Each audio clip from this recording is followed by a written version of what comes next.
Je vous invite à tourner dans Luc ce matin. On va reprendre notre série sur Luc. On était rendu dans Luc 10. Si vous vous rappelez, on avait vu l'envoyé des 70 disciples. On avait vu que leur mission était... Ils avaient été envoyés un peu comme au-delà de Jésus, comme un peu des héros dans ces villes et villages aux alentours pour... un peu réclamer des points d'opération, des bases d'opération dans des différents foyers. Et là où il était reçu, il déclarait la paix. Et là où il était rejeté, il reprenait la paix. Donc il repartait. Et ce qu'on a vu, c'est que c'était en soi une annonce du royaume qui était un peu plus proche. Le royaume de Christ qui est en train de s'établir sur terre. On a touché sur les réalités du champ missionnaire, les réalités du serviteur, les difficultés de la vie du serviteur et de ce qui attend les gens qui veulent servir Dieu. Aujourd'hui, les versets, le bloc de texte va du verset 17 au verset 24. Jésus avertit les 70 disciples, il vient de les avertir des difficultés du champ missionnaire. Et on peut facilement s'imaginer que certains d'entre eux ont probablement eu des difficultés. Ça va rarement tout le temps comme on veut. La plupart ont peut-être vécu des rejets, ont peut-être dû secouer la poussière de leurs pieds puis partir des villes comme Jésus leur avait ordonné de le faire. Peut-être que certains ont vécu la faim parce qu'ils n'ont peut-être pas été reçus dans des foyers comme d'autres. Mais ce que l'on remarque dès le début de ce bloc de texte, c'est qu'au verset 17, les 70 disciples reviennent tous joyeux. Peu importe ce qui s'est passé sur le champ de mission, ils reviennent joyeux. Et ça semble unanime de la façon que ça nous est partagé par Luc. Donc, on peut dire que malgré le rejet, malgré la difficulté de la mission, malgré tout ce qu'on a vu par rapport aux réalités du champ missionnaire, ça reste que le disciple qui sert revient avec la joie. Parce qu'il sert avec obéissance le maître. Évidemment, on pourrait dire que, mais on sait très bien par d'autres textes que la parole de Dieu porte toujours son effet, peu importe l'effet qu'elle porte. Soit que nous sommes rejetés, ou qu'on est reçus, soit qu'on vit de la difficulté ou de l'abondance. Mais il n'y a pas beaucoup de neutre. Il n'y a pas une très grande zone neutre en ce qui a trait à la foi. Vers la fin du bloc de texte, l'auteur Luc va nous dire que notre joie va même aller à être ultimement plus grande que celle des prophètes et des rois. Parce que nous voyons le royaume de Christ en action. Et les 70 disciples étaient heureux de voir cette victoire de Jésus sur les démons, sur Satan, comme on va le lire sous peu. Parce que c'était pour eux une preuve de leur foi, c'était une preuve de validation de leur foi, en quelque sorte. Une preuve externe, certes, mais ça fait parfois un peu du bien à l'âme de voir ces choses tangibles. C'était l'assurance qu'ils étaient de bons et fidèles serviteurs. Donc aujourd'hui, après avoir vu les réalités du champ missionnaire et les difficultés, on va voir la joie sous différents angles qu'offre la victoire du royaume de Dieu. Lisons le texte et après ça, on va prendre un mot de prière. 17 à 24. Les 70 revinrent avec joie, disant « Seigneur, les démons même nous sont soumis en ton nom. » Jésus leur dit « Je voyais Satan tomber du ciel comme un éclair. Et voici, je vous ai donné le pouvoir de marcher sur les serpents et les scorpions, et sur toute la puissance de l'ennemi. Et rien ne pourra vous nuire. Cependant, ne vous réjouissez pas de ce que les esprits vous sont soumis, mais réjouissez-vous de ce que vos noms sont écrits dans les cieux. En ce moment même, Jésus tressaillit de joie par le Saint-Esprit. Et il dit, « Je te loue, Père, Seigneur du ciel et de la terre, de ce que tu as caché ces choses aux sages et aux intelligents, et de ce que tu as révélé aux enfants. Tu les as révélés aux enfants. Oui, Père, je te loue de ce que tu l'as voulu ainsi. Toutes choses m'ont été données par mon Père, et personne ne connaît qui est le Fils, si ce n'est le Père, ni qui est le Père, si ce n'est le Fils, et celui à qui le Fils veut le révéler. » En se tournant vers les disciples, il leur dit en particulier, « Heureux les yeux qui voient ce que vous voyez. Car je vous le dis que beaucoup de prophètes et de rois ont désiré voir ce que vous voyez et ne l'ont pas vu, entendre ce que vous entendez et ne l'ont pas entendu. » Prions. Merci notre Dieu pour ce royaume qui, pour nous aujourd'hui, est réalité présente. Ce royaume sur lequel tu es établi comme dirigeant, comme roi, comme maître, comme souverain. Seigneur, nous sommes héritiers de ce royaume parce que tu nous as aimés le premier, parce que tu nous as rachetés. Nous voulons te louer pour cette grâce et nous voulons, Seigneur, ce matin, trouver la joie de notre salut et te glorifier, Seigneur, de ce que nous faisons partie de ton peuple. Merci pour ton Église ici à Acton. Merci pour toutes les églises du monde, pour les frères et les sœurs qui sont persécutés. Nous te prions que tu soutiennes tes enfants, que tu continues à fortifier, Seigneur, ceux qui ont besoin, à guérir et à alimenter, Seigneur, le cœur de tous les croyants par ta merveilleuse vérité. Amen. Donc, le texte de ce matin nous fait part, premièrement, dès le début des versets 17 jusqu'à peu près 20, je crois, nous fait part de la joie des disciples. Les disciples sont envoyés dans un champ missionnaire que le maître, Jésus lui-même, les avertit, risque d'être un peu rude, un peu abrasif, et qu'il risque d'y avoir du rejet. Mais ils reviennent tous, de façon qui nous est reportée, semblement unanime, avec un succès. Et là, il faut définir un peu c'est quoi le succès, mais ils reviennent ayant soumis en le nom de Christ les démons, les forces de Satan. Ils vivent une joie de la victoire de leur maître sur les forces du mal. Ils ont vaincu les difficultés auxquelles ils ont fait face. Ils ont guéri avec la puissance de Christ, comme Christ leur avait dit qu'il le ferait. Ils voient s'accomplir dans leur propre vie, en réalité, de façon tangible, la foi que Christ a déposée dans leur cœur. Et on voit que Jésus supporte leur joie. Il lui aussi est heureux. On va voir plus tard, il va s'exalter même. Mais Jésus, quand il entend ce rapport des disciples qui ont été envoyés, de leur victoire, de leur joie, de leur enthousiasme, au fait qu'il avait vu les réalités du champ missionnaire et qu'il avait vaincu ces difficultés, et encore plus loin qu'il avait la joie d'avoir vu à l'œuvre leur maître, même s'il n'était pas à côté d'eux, physiquement, je veux dire.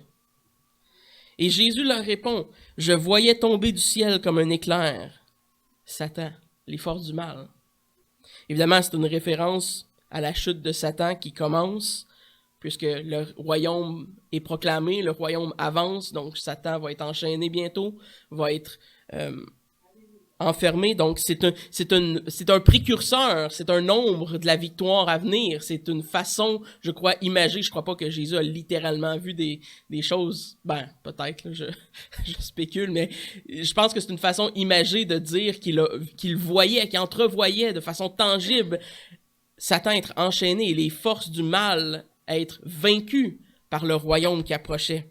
Évidemment, on sait que le summum va venir à la croix, à la résurrection, à l'ascension, ce trio historique qui va vraiment sceller la victoire de Christ sur les forces de la mort.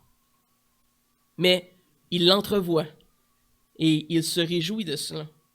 C'est bon, c'est joyeux ce que Jésus dit. Le fait qu'ils tombent, c'est parce qu'ils sont vaincus. Le royaume triomphe déjà sur les forces du mal. Mais Jésus rappelle une chose importante à ses disciples. Ce n'est pas tant dit comme un reproche. La façon que le texte est formulé, ce n'est pas tant un reproche qu'il leur adresse, mais plutôt un rappel. Il les refocus, on pourrait dire, avec mes bonnes... mon jargon anglophone, je sais pas comment... Il les recentre sur la bonne chose. Il leur rappelle que ce pouvoir qu'ils ont eu de chasser les démons leur a été donné de lui. C'est à cause de son nom. C'est en le nom de Christ qu'ils ont chassé ces démons et qu'ils ont eu ces victoires spirituelles sur les forces du mal. Et c'est bien qu'ils s'en rappellent. De un, pour ne pas s'enorgueillir. On sait que notre cœur fait jamais ça, hein? S'enorgueillir de choses que Dieu fait dans nos vies. Et là, on se dit, ah, je suis pas payé finalement. Donc, c'était pour éviter cela, je crois. Mais aussi pour leur rappeler que c'est Dieu qui pourvoit en toute situation. Et cette image de la providence est encore plus visible quand il donne cet exemple des serpents et des scorpions. C'est une image, je crois, de la protection divine qui est sur les serviteurs de Christ qui ont été envoyés. Ceux qui partent dans le champ missionnaire, ceux qui font un pas, même ceux d'entre nous, chrétiens ordinaires de tous les jours, qui vont de l'avant et qui obéissent à Dieu, ils vont avec la protection que Dieu offre. Et la fin du verset nous certifie même que c'est le but de l'exhortation au verset 18 de Jésus quand il dit « Rien ne pourra vous nuire ». C'est l'explication. Possiblement que l'image du serpent est aussi une référence à Genèse 3,15, par exemple, duquel la descendance de Ève allait écraser la tête du serpent et qui allait lui mordre le talon. C'est possiblement une référence à cela, mais sans aller trop loin dans la typologie, je crois que en surface, c'est surtout une image de la protection et du danger. Parce qu'on sait très bien qu'il y a des sortes de serpents et des sortes de scorpions qui puissent être très dangereux à l'être humain. Donc, c'est deux animaux qui véhiculent un peu cette peur. Et de marcher sur les scorpions et les serpents sans avoir de crainte, sachant qu'ils ne peuvent nous nuire. Et après ça, il va dire, et sur toutes les forces de l'ennemi. Donc, c'est clairement une image de comment Dieu pourvoit et protège ses serviteurs au travers la difficulté de la mission, au travers le fait qu'ils sont envoyés dans des terres arides. Dieu protège ceux qui leur donnent de le servir. Et ça, c'est tout le monde. On n'est pas tous missionnaires et pasteurs, mais on sert tous Christ. Et donc, Christ est notre sécurité. Et c'est un rappel de cette protection divine. Lorsque le danger est réel, la protection est aussi réelle. Et ce qui nous arrive parce que Dieu le veut ainsi. Et parfois, les choses sont difficiles et on peut sembler peut-être ne pas voir la main de Dieu dans certaines situations. Mais il dirige toutes choses. Et réellement, on doit avoir foi et confiance qu'ultimement, toute chose arrive pour notre bien. Donc, cette joie est le résultat divin. Il est grand, c'est une grande joie. Et c'est légitime. C'est légitime ce que les disciples y vivent. C'est légitime d'être joyeux quand on revient de quelque chose qui était comme une mission quand même assez difficile et qu'on est content. On voit que notre service pour Dieu a été efficace et on voit que Dieu a œuvré au travers de notre vie. Et c'est vraiment légitime comme raison de se réjouir. Mais c'est aussi temporel. Et ça, c'est une des choses que Jésus va les ramener un peu, je dirais pas, encore là, c'est pas une réprimande qu'il fait aux disciples, mais il leur rappelle que cette joie, elle est pas une joie ultime. Il y a encore, selon Jésus, imaginez-vous, une joie qui est plus grande que cette joie temporelle de voir les résultats de leur mission. Et ce que Jésus leur rappelle est très important. La joie ultime n'est pas dans les résultats. Pourquoi? Parce que les résultats ne sont pas toujours positifs. Et si on prend trop plaisir en le fait qu'on a vu Dieu agir et qu'il y a eu des résultats positifs et qu'on a vu les satans, les forces du mal être anéanties, ben, il y a des chances qu'à un moment donné, quand on se retrouve comme dans la même position que les 12 apôtres, qui avaient été mis dans une position similaire après la transfiguration au bas de la montagne et que eux n'avaient pas été capables de chasser les démons. Le résultat pour eux n'était pas si glorieux. Évidemment, c'était faute de leur incrédulité, mais ils n'ont pas réussi. Et donc, s'ils se seraient fiés au résultat, ils auraient dû être tristes. Mais Jésus nous dit que la joie du serviteur, la joie du croyant doit aller au-delà de ce qui est visible, de ce qui est un résultat tangible. Parce que si on place notre confiance et notre joie en nous-mêmes, si on la place dans la façon qu'on sert, si on la place dans les résultats que l'on voit, je vous le dis tout de suite, il va y avoir une déception assurée un jour dans vos vies. Et quand votre foi sera basse, quand l'ennemi viendra atteindre votre âme, que vos émotions seront chamboulées, parce qu'on est tous faibles, vous n'aurez plus l'impression d'avoir cette victoire. Et vous n'aurez plus cette joie. Donc Jésus rappelle aux 70 envoyés, et je crois à nous par le fait même, comment le vrai succès ou la vraie joie devrait être définie pour nous. Quelle est la vraie victoire que nous avons? Et ce qu'il leur dit, c'est « réjouissez-vous plutôt ». Il leur dit pas « c'est pas correct que vous vous réjouissez des résultats ». Au contraire, il en est heureux. Mais il leur dit « rappelez-vous, réjouissez-vous plutôt que vos noms sont inscrits dans les cieux ». Et le point est mis sur cela. Même si c'est encourageant de voir des résultats dans nos vies et qu'on en est heureux et que c'est légitime, la plus grande joie qu'on devrait avoir ne vient pas d'un résultat. Elle vient d'une œuvre qui est déjà accomplie et d'un fait qui est déjà certifié, qui est déjà assuré. Il parle du salut des âmes.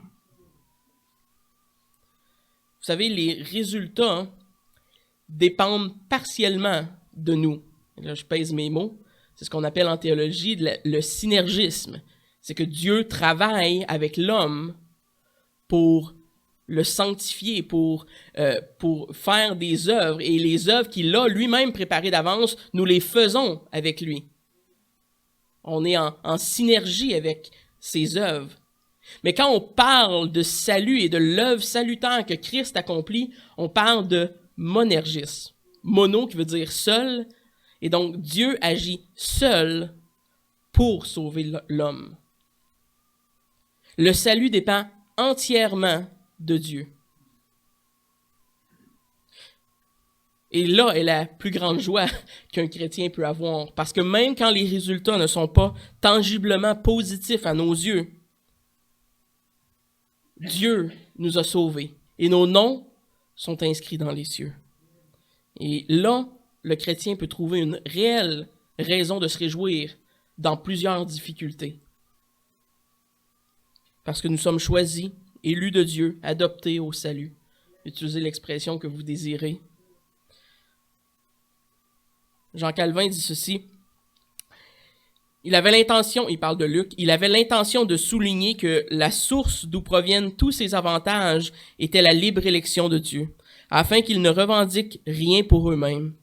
Les raisons de louer Dieu sont sans doute rehaussées par ces actes de bonté que nous ressentons en nous, mais l'élection éternelle qui est hors de nos mains montre plus clairement que notre salut repose sur la pure bonté de Dieu. L'expression métaphorique « vos noms sont écrits dans les cieux » signifie qu'ils ont été reconnus par Dieu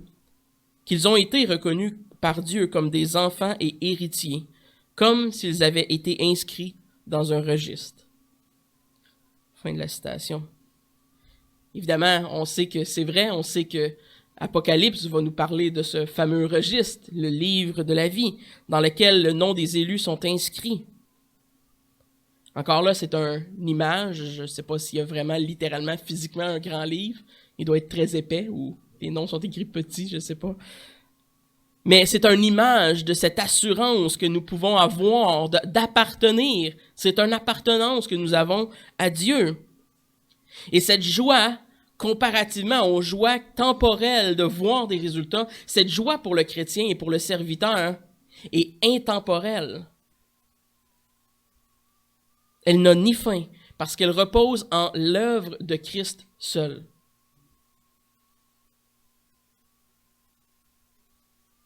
Dieu a choisi des gens non aimables et les a sauvés. Par bonté pure, pas parce qu'on le mérite, pas parce qu'on avait quoi que ce soit pour l'attirer, par pure bonté. Il sauve ceux qu'il a choisis. Il ne les a pas choisis parce qu'il était spécial. Ne tombez pas dans cette tentation. Il n'y a rien de particulier qui a fait que Dieu vous a choisi. C'est la grâce seule de Dieu. Et vous savez, c'est ce qui fait que la doctrine de l'élection n'est pas une doctrine élitiste. Parfois, de l'extérieur, on pourrait dire « Ah ouais, tu sais, avec votre doctrine élitiste là, des élus. » Non, au contraire, c'est une doctrine qui humilie l'homme et qui élève Dieu. Romains dit clairement que personne ne méritait la vie éternelle et que personne n'était juste devant Dieu. Donc Dieu avait aucune raison de choisir et d'élire et de choisir qui que ce soit au salut. La raison qu'il y aurait eu, ce serait de châtier tout le monde et de nous envoyer tous en enfer. Ça aurait été le juste résultat de tous nos œuvres. Et ça aurait été une réelle justice. Mais dans sa grâce, Jésus a élu des gens comme nous, qu'ils ne le méritaient pas, qu'ils n'étaient pas spéciaux. Et c'est pourquoi on peut dire qu'on est sauvé par grâce, par pure bonté. Si vous êtes élu, c'est pas à cause de vous. Donc faites attention à comment on partage ces réalités. Ils sont des réalités, ils sont des doctrines très saines à croire, mais ils ne sont aucune raison de se glorifier, même qu'ils sont raison de s'humilier davantage.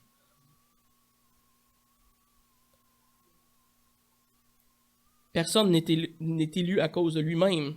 Je dirais même qu'on est élu malgré nous-mêmes.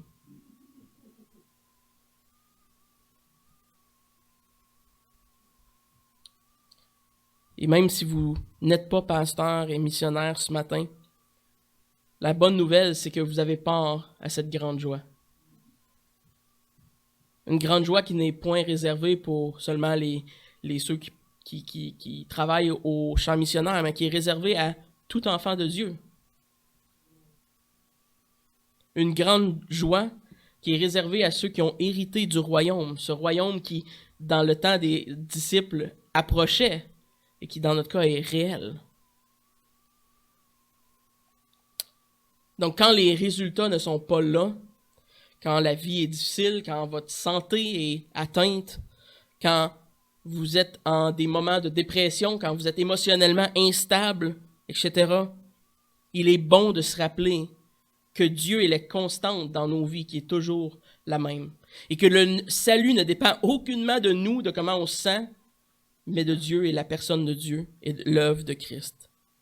Et rien, même nos émotions ou nos impressions du salut, ne peuvent nous séparer de la main de Dieu. Vous savez, quand on prend ces passages-là, on a tendance à parler du fait qu'on ne peut pas perdre le salut, etc. Vous savez, je pense que la plus belle application de ce passage n'est pas là. Elle est dans le fait que même quand on ne se sent pas chrétien, même quand on ne se sent pas sauvé, on l'est. Et ça, c'est un grand réconfort. Même quand on n'a pas l'impression d'appartenir à Dieu, même quand on pêche, quand on est triste, quand on se demande comment Dieu peut aimer quelqu'un tel que nous, la réalité de notre salut ne repose pas dans comment on se sent. Elle repose en Christ. Et c'est pourquoi elle est assurée. Et on pourrait mourir ayant l'impression de ne pas être sauvé et l'être.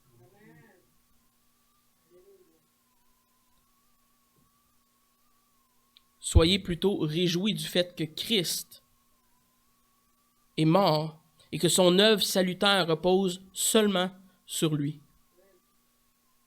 Et que ceux qu'il a choisis, ceux qu'il a élus par grâce, il les sauve. Point final.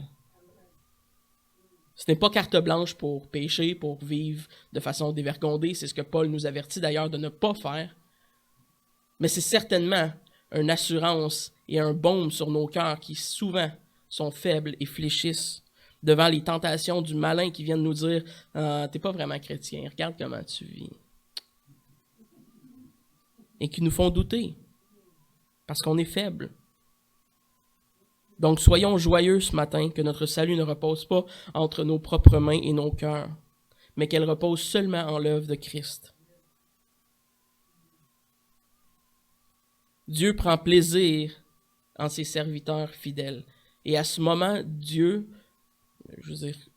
Christ, Jésus, va maintenant, si on peut dire quasiment éclater le mot grec, louer Dieu en une sorte d'exaltation, de prière, de remerciement divin à son Père. Et remarquez évidemment que c'est à son Père qu'il prie. Donc évidemment, on comprend qu'il le fait à cause de ce qui arrive avec les disciples et un peu au nom des disciples si on veut, mais principalement Jésus s'adresse à son Père. Donc dans les versets 17 à 20, on voit vraiment la joie des disciples. Et dans les versets 21 à 24, ce qui est le fun, c'est qu'on voit la joie de Jésus face à cette situation. Vous savez, parfois, on a une image un peu fautive d'un Jésus qui est stoïque, sans émotion, qui est comme un peu robotique. On s'imagine que Jésus faisait jamais de joke, D'ailleurs, ça me semble tout le temps ironique parce qu'on voit toutes sortes de situations dans lesquelles Jésus use d'ironie envers les pharisiens, utilise un langage qui est parfois, je dirais peut-être pas comique, mais quasiment humoristique, là. La Bible nous présente Jésus, l'homme Dieu, l'homme incarné, avec une perfection qui s'étend aussi aux émotions humaines. Vous savez, les émotions ont été créées avant la chute. On va juste vous le partager, là. Les gens étaient joyeux avant la chute, donc ces émotions ne sont pas issues du péché. Il faut faire attention. On a le droit de vivre des émotions, de vivre la joie. Jésus a même été en colère, une colère qui était sainte contre le péché, contre l'idolâtrie. Donc, mais Christ était pleinement en contrôle de ces émotions-là, contrairement à nous. C'est là où nous, on dérape souvent. Mais Dieu crée l'émotion, et l'émotion chez l'homme est bonne. Et Jésus vit ces émotions pleinement en tant que l'homme Dieu, celui qui est incarné. Et dans sa perfection, il émane ce que devrait être un homme. Donc Jésus pleura, Jésus a été joyeux, Jésus s'est réjoui, Jésus a été en colère. Et il a vécu ses émotions de façon parfaite. Mais nos cœurs tordent tout ce qui est bon, comme tout le reste de la création, et ça inclut les émotions. Donc Jésus est joyeux. On a cette image d'un Dieu, du Messie qui est joyeux. Évidemment, Jésus pouvait faire ces choses puisqu'il était 100% homme. Il était exactement comme nous. Donc on ne parle pas de sa nature divine, on parle de sa nature terrestre, qui se réjouit et qui tressaillit, le mot est fort quand même, qui tressaille de joie. Par quoi? Par l'Esprit Saint. Et ça, je trouve ça bon. Parce que des fois, on s'imagine que Jésus était comme complètement différent de nous, puis qu'il avait comme infusé dans lui la puissance divine sans cesse. Et quoique il y a certaines transpositions des idiomes de la divinité de Christ, des fois qui paraissent un peu comme à la transfiguration, de façon générale, je suis convaincu que Jésus, dans sa nature humaine, vivait par le Saint-Esprit, comme nous aujourd'hui. Et ce passage nous en donne une belle démonstration. Jésus, dans sa nature humaine, est poussé par l'Esprit à se réjouir, est poussé par l'Esprit à louer, à adorer Dieu le Père. Si Jésus prend joie au royaume, ne devrions-nous pas aussi trouver cette joie d'appartenir au royaume de Dieu? Vous savez, l'établissement de l'Église locale dans le Nouveau Testament, il est le reflet de ce royaume sur terre. Nous sommes l'Église, le reflet tangible du royaume de Christ qui a pris racine, qui est établi sur terre. Et bien que Jésus règne spirituellement du haut des cieux, un jour il va revenir pour la finalisation, la consommation de toutes choses. La joie de Jésus se transmet par cette prière, cette exaltation qu'il donne à Dieu le Père. Et on y voit la plus grande forme d'adoration qu'il puisse y avoir, d'exalter Dieu. Que ce soit par les résultats que les disciples ont vécus, que ce soit par la bénédiction d'être sauvés ou par la réalisation que l'œuvre vient de Christ, nous devrions aussi ce matin être poussés par l'Esprit Saint à adorer Dieu et à rendre gloire à Dieu pour ce qu'il fait, ce qu'il est, ce qu'il accomplit. Les enfants de Dieu, comme Jésus, louent Dieu. Et si les enfants de Dieu ne louent pas Dieu, peut-être qu'on n'est pas enfants de Dieu. Dieu mérite la louange. Et bien qu'on est imparfait, là, quand on est sauvé, on devrait chercher à louer Dieu et à adorer Dieu. Et ça se fait de toutes sortes de façons différentes et concrètes dans nos vies et dans notre vie d'Église aussi. C'est intéressant de noter l'objet de la louange, l'objet de l'adoration de Jésus dans sa prière au Père. Parce qu'on a noté qu'il prie au Père, qu'il prie selon le Saint-Esprit, mais l'objet de sa louange et de son exaltation. Certes, il se réjouit pour les nouvelles que les disciples lui ont amenées, de la victoire sur Satan, de l'approche du royaume de Dieu. Mais Jésus donne principalement des actions de grâce. Pourquoi? Pour deux choses, pour deux réalités. Parce qu'il a caché aux sages et aux intelligents son plan et qu'il l'a révélé aux enfants. On se dit, OK, c'est quoi le rapport? Ben, notez que Jésus, premièrement, ce serait contre les Écritures de penser que Jésus ici parle de la sagesse ou de l'intelligence biblique qui nous est donnée par Dieu, là. Ça va de soi de penser qu'il y a une forme de sagesse et d'intelligence qui est bonne en soi, là. Ce n'est pas non plus que Dieu sauve juste... ce n'est pas non plus que Dieu ne sauve pas pour autant des gens qui sont intelligents ou orgueilleux. Parce que sinon, Dieu sauverait personne. L'apôtre Paul était un homme intelligent et orgueilleux. Et Jésus est venu le visiter. Donc, ce n'est pas ça le point de la prière. Je pense que le point de la prière de Jésus et de la façon dont il l'a fait est là pour mettre en contraste et magnifier la gloire de Dieu au travers le salut des hommes et comment Dieu choisit d'opérer ce salut dans des hommes.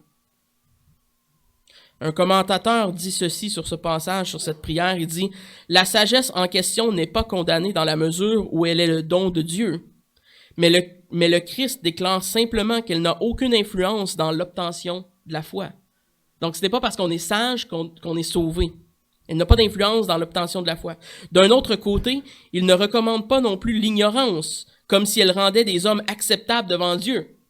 Donc, c'est pas qu'il faut être ignorant pour être sauvé. Il affirme simplement qu'elle n'empêche pas la miséricorde d'éclairer les hommes ignorants et simples avec la sagesse céleste. Donc, ce qui est mis de l'avant dans la prière de Christ, c'est que Dieu sauve qui il veut. Et c'est pas parce qu'on est intelligent et sage selon le monde qu'il va nous sauver ou ne pas nous sauver. Et ce n'est pas parce qu'on est limité dans notre simplicité que Dieu ne va pas non plus nous sauver. Parce que Jésus, Dieu, sauve qui il veut. Je crois que les sages et les intelligents, comme dans plusieurs autres portions de l'Écriture, sont représentés, sont une façon de représenter ceux qui, selon leur propre nature humaine, leur propre capacité, rejettent le salut qui est offert en Christ parce que eux sont capables, eux sont bons, eux sont saints. Les pharisiens étaient un bel exemple de cela. Ils n'avaient pas besoin du salut. Le Messie leur était venu, mais ils n'avaient pas besoin, ils étaient déjà saints.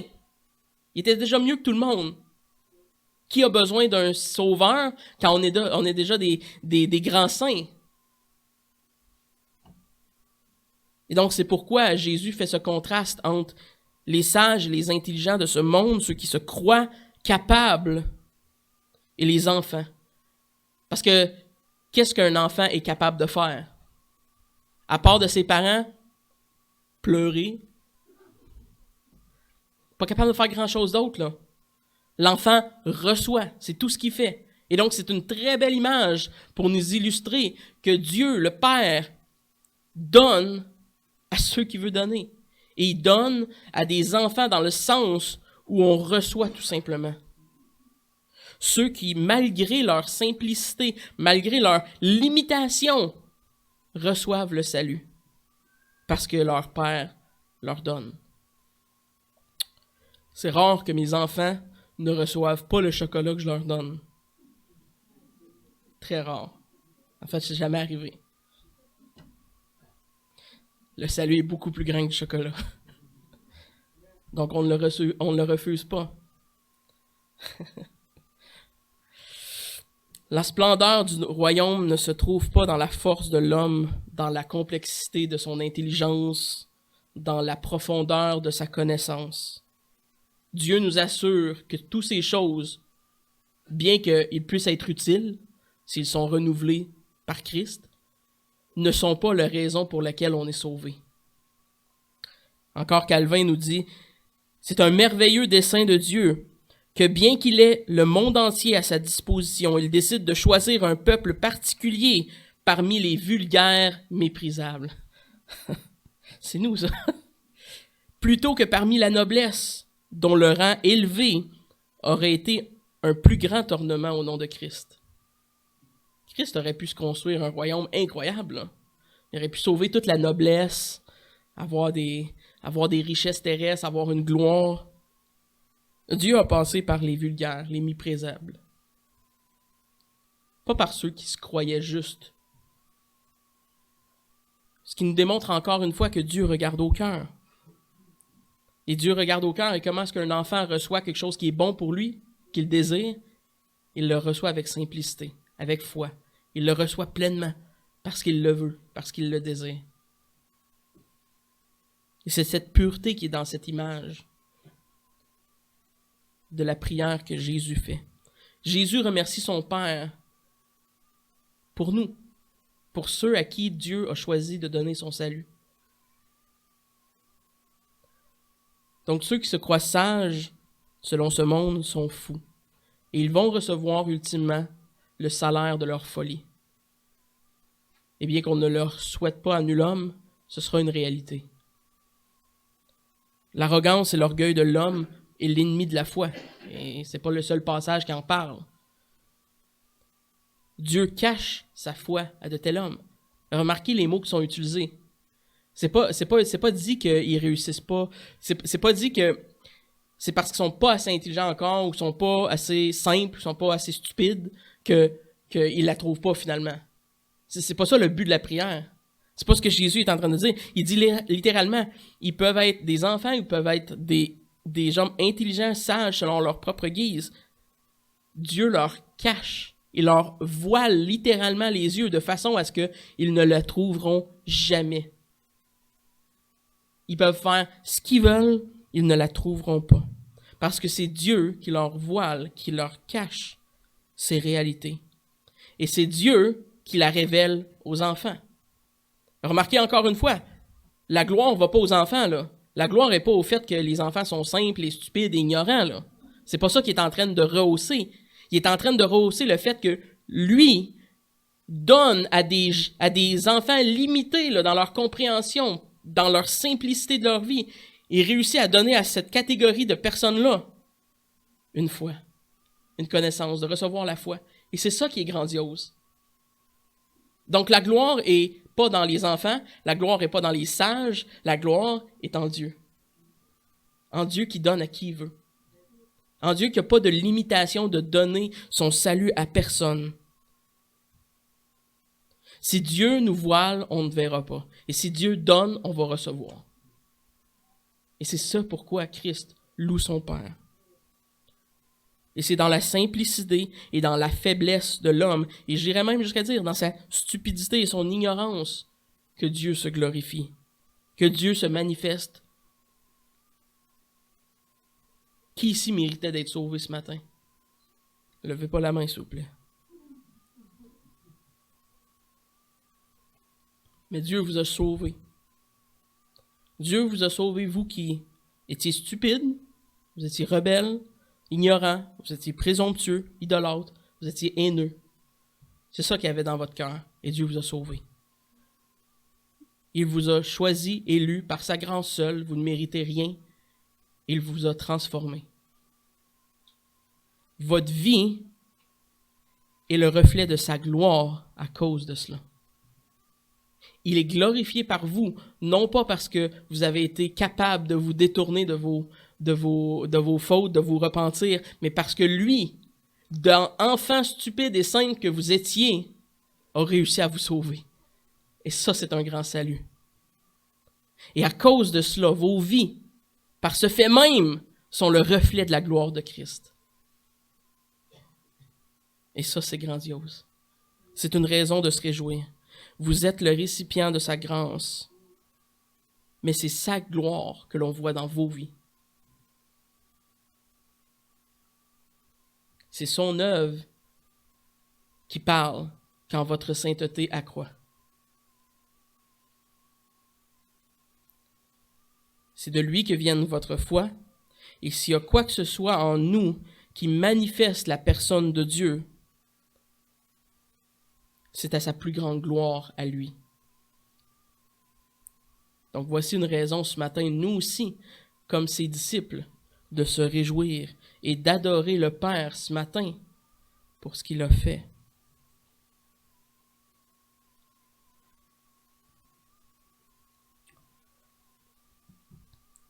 On voit dans la dernière portion, après cette exaltation,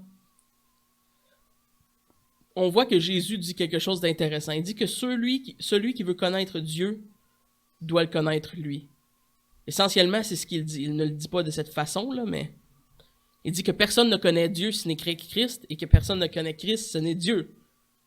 Et ceux à qui il l'a révélé. À qui Dieu a révélé sa personne. Aux écrivains de la parole, qui a pleinement inspiré les Écritures de la Sainte Parole, et que nous, on les reçoit, et que le Saint-Esprit illumine nos cœurs pour qu'on reçoive cette révélation, pour qu'on connaisse la vérité, pour qu'on connaisse qui est Christ. Et quand on connaît qui est Christ, on connaît qui est Dieu. C'est une merveilleuse raison de se réjouir. Voici en un seul verset. C'est quel verset en ce moment? Verset 22, en un seul verset.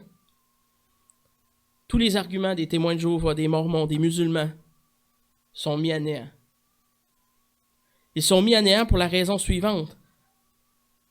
Parce que dans leur doctrine, ils nous prouvent qu'ils ne connaissent pas vraiment Jésus. Ils nous démontrent donc que le Dieu qu'ils adorent n'est pas le vrai Dieu. Parce que personne ne peut adorer Dieu et ne pas avoir une juste image de qui est Jésus, selon la Bible. Il n'y a aucun autre moyen au salut et aucun autre médiateur entre Dieu et les hommes que Christ. Et ça implique qu'il est impossible de connaître Dieu sans passer par Christ.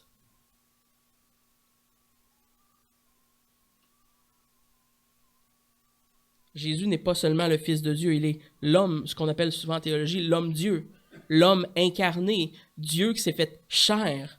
Il est la troisième personne de la Trinité, incarné dans une chair d'homme.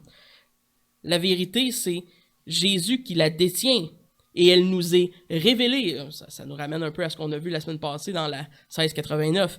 C'est pas nous qui détiennent la vérité, c'est les Écritures et on la sonde parce qu'elle nous est révélée. Elle nous est communiquée par le Saint-Esprit au travers les pages des Écritures. Vous savez, c'est ce qui rend chaque croyant spécial. C'est qu'il puisse dire, ce n'est plus moi qui vis, mais Christ qui vit en moi.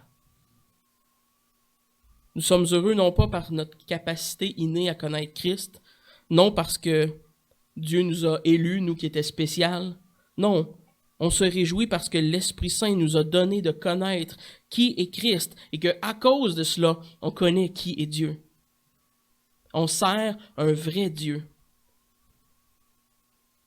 Ceux qui prétendent connaître Dieu et qui rejettent la divinité de Christ rejettent le salut tout simplement. Ils nous démontrent qu'ils ne connaissent pas Dieu. Un musulman qui me dit que Allah est mon Dieu a tort. Et beaucoup de musulmans vont vous dire qu'ils ont le même Dieu. C'est faux. Les témoins de Jéhovah n'ont pas le même Dieu que nous. Les Mormons non plus. Ceux qui rejettent Christ, qui rejettent la divinité de Christ, la pleine humanité de l'incarnation de Christ, ceux qui rejettent ces doctrines christologiques fondamentales, prouvent qu'ils ne connaissent pas Dieu. Et Jésus lui-même l'atteste.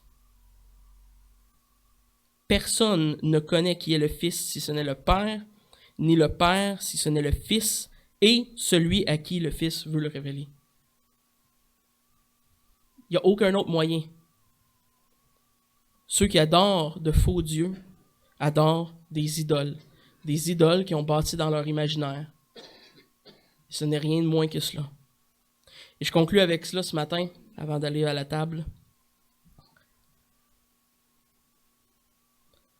Nous sommes témoins, ou en tout cas les disciples dans le contexte, et nous, par le fait même, sommes témoins de la victoire du royaume de Dieu.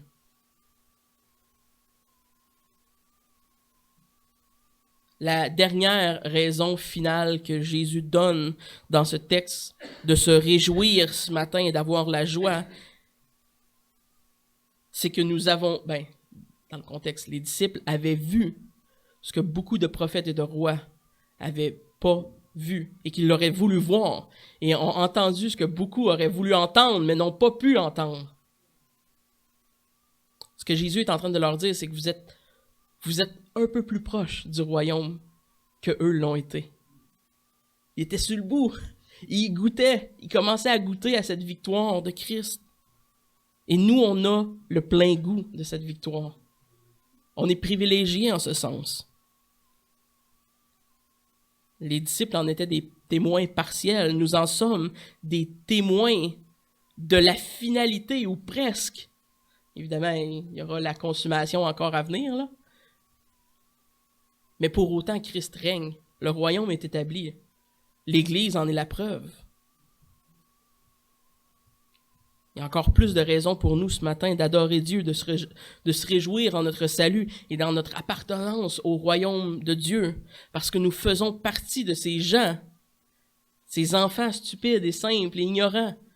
Excusez, je le répète, c'est pas facile. Mais nous faisons partie de ces gens que Dieu a voulu sauver. Et il se glorifie par ces choses, et nous, à notre tour, pouvons se réjouir de ces choses. Et c'est bien d'apprendre à prendre plaisir dans ces grandes et profondes doctrines. Notre réjouissance ce matin devrait être complète. Elle ne l'est pas parce qu'on est imparfait, mais elle devrait être complète puisque nous connaissons Jésus, nous connaissons le Père, nous connaissons son œuvre, sa mort, sa résurrection, son ascension, l'établissement de son royaume, de l'Église. On est témoin de cette victoire presque ultime. Nous aussi, on y goûte. Et elle viendra, cette victoire ultime. Au jour du jugement, le goût sera amer pour certains, il sera très délicieux pour d'autres. Bien que ce n'est pas finalisé, c'est absolu. Et c'est notre espérance qui n'est pas, dans notre cas, future, qui est partiellement passé et partiellement futur. On est dans le maintenant et le avenir.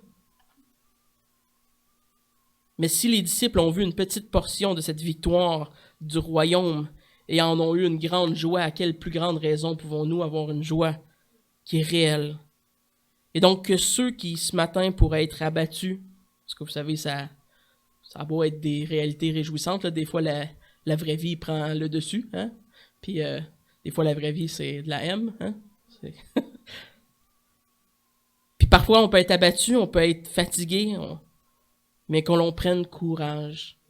Que l'on prenne courage quand on lit ce texte et qu'on soit capable, malgré les difficultés de la vie, de lever les yeux et de reconnaître le salut qui nous vient d'en haut.